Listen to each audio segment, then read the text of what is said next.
साथियों नमस्कार। कृषि पर्यवेक्षक भर्ती 2018 से जुड़ी हुई अपडेट हम लेके आए हैं। हमने आपको कल एक वीडियो में बताया था कि 11 सितंबर तक आचार संहिता लगने की पूरी संभावना है, जो 7 सितंबर को ही पूरी हो गई। इसकी अधिसूचना है वो 16 सितंबर को होगी। अब रही बात, जो भी सरकारी आदेश है वो 16 सितंबर से मान्य होंगे या 7 सितंबर से मान्य होंगे, ये अभी तक सवाल सबके सामने है। लेकिन कुछ भी हो, आचार संहिता लग गई है। दूसरी हम सबसे बड़ी बात इसमें यह कर रहे हैं कि आचार संहिता की जो गाइडलाइन जारी हुई, उस गाइडलाइन का हमने विस्तृत रूप से अध्ययन किया है।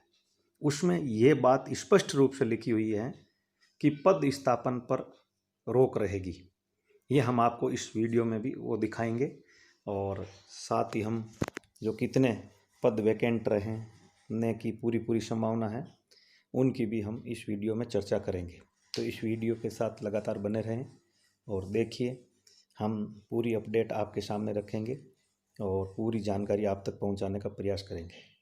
यदि आपने अभी तक हमारे इस चैनल को सब्सक्राइब नहीं किया तो सब्सक्राइब करें, लाइक करें व शेयर करें, ताकि तमाम भर्ती से जुड़ी हुई जानकारी आप तक सबसे पहले और पूर्ण सटीक व निष्पक्ष रूप से जो डिटेल है वो आपके सामने पहुंच सके।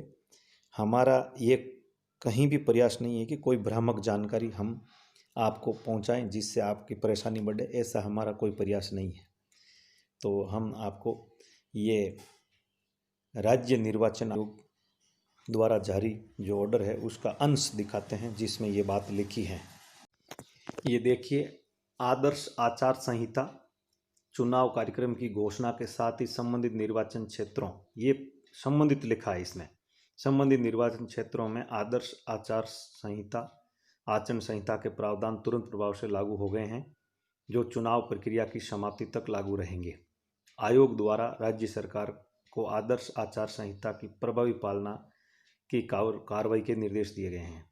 संबंधित पंचायती राज संस्थाओं में विभिन्न विभागों के विकास कार्य जिनके कार्य आदेश आचार संहिता के प्रभाव में आने से पूर्व ही जारी किए जा चुके हैं वो तो यथावत चलेंगे, वे सभी आचार संहिता से प्रभावित नहीं होंगे। नई स्कीम, नए विकास कार्य, नए कार्य आदेश आचार संहिता लागू होने के बाद पूर्ण रूप से प्रतिबंधित रहेंगे।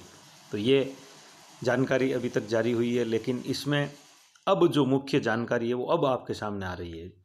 चुनाव के लिए बड़ी मात्रा में कार्मिकों अधिकारियों की आवश्यकता होगी, अतः समस्त विभागों के अधिकारियों एवं कर्मचारियों आवश्यक सेवाओं को छोड़कर, आवश्यक सेवा में चिकित्सा, बिजली, पानी, ये चीज़ें आती है, के स्थानांतरण, ये देखिए। और अब अगला शब्द है वो है पद स्थापन, के स्थानांतरण व पद स्थापन पर पूर्ण प्रतिबंध रहेगा। यदि अपरिहार्य कारणों से स्थानांतरण आवश्यक हो तो आवश्यकता एवं औचित्य के विवरण सहित प्रस्ताव प्राप्त होने पर आयोग का इस संबंध में समाधान होने में अनुमति किया जा सकेगा। इसमें एक छूट यह दी गई है कि इसमें आयोग से कृषि विभाग को अनुमति लेनी पड़ेगी। एक पत्र व्यवहार होगा कृषि विभाग व आयोग के बीच यदि वो पद स्थापन करना चाहते हैं तो। ये यहाँ स्पष्ट हो गया है, बिना राज्य निर्वाचन आयोग की अनुमति के पद स्थापन के आदेश जारी नहीं होंगे। काउंसलिंग हो सकती है लेकिन आदेश जारी नहीं होंगे। तो इसलिए पद स्थापन के आदेश जारी करने के पूर्व कृषि विभाग को राज्य निर्वाचन आयोग से एक अनुमति लेनी होगी। बस ये इतना सा ही अड़चन जो है वो आपके सामने है, और हमने इस अड़चन से जुड़ी हुई बात आपके सामने पहले ही एक वीडियो में रख दी थी, और हमने ये बताया था उसमें 11 सितंबर की संभावना है, लेकिन ये 7 सितंबर को ही इन्होंने राज्य निर्वाचन आयोग ने आदेश जारी कर दिया। पहले हमारे पास जो जानकारी आई थी कि वो 11 सितंबर की ही आई थी, लेकिन कुछ कोर्ट के वो निर्देशों की पालना में इनके पास समय कम बचने के चलते ये जल्दबाजी में 7 सितंबर को ही आदेश जारी कर दिया गया है। तो इसमें पद स्थापन से पूर्व है वो विभाग को राज्य निर्वाचन आयोग से पत्र व्यवहार करके एक अनुमति लेने की बात ये मुख्य रूप से सामने आई है। और पद स्थापन शब्द हमारे जितने भी जो कृषि की काउंसलिंग के ऑर्डर जारी हो रहे हैं उन ऑर्डर में आप पहला जो पन्ना जिसमें आदेश होता है उस आदेश में पद स्थापन शब्द आप आसानी से पढ़ सकते हैं। तो इसलिए इसी शब्द की अड़चन है वो हमारे सामने आई है। ये कोई बड़ी इश्यू नहीं है, इसमें कृषि विभाग है वो एक पत्र व्यवहार करके समाधान कर सकता है। पंचायती राज विभाग से चुनाव से संबंधित जारी ऑर्डर का अध्ययन करने के बाद हम अब आपको एक सटीक जानकारी और भी हम आप तक पहुंचाने का प्रयास कर रहे हैं। वो हमारे जो सोर्सेज से हमें जानकारी मिली है कि काउंसलिंग में अब तक 76 अभ्यर्थी है वो अनुपस्थित रह गए हैं, जिन्होंने काउंसलिंग में भाग नहीं लिया है। हालांकि उनको एक दिन का अवसर और मिलेगा, तो इसलिए अंतिम आंकड़ा है वो उसी दिन पता चल पाएगा कि कितने अभ्यर्थी अब तक नहीं पहुंच पाए हैं।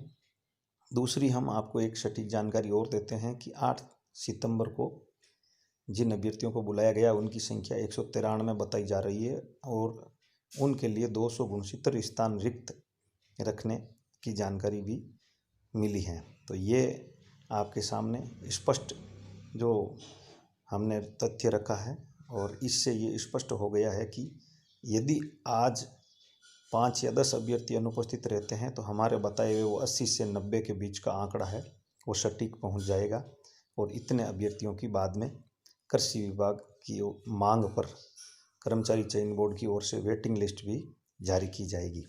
इससे पूर्व 205 अभ्यर्थियों की सूची कर्मचारी चयन बोर्ड की ओर से जारी की जाएगी।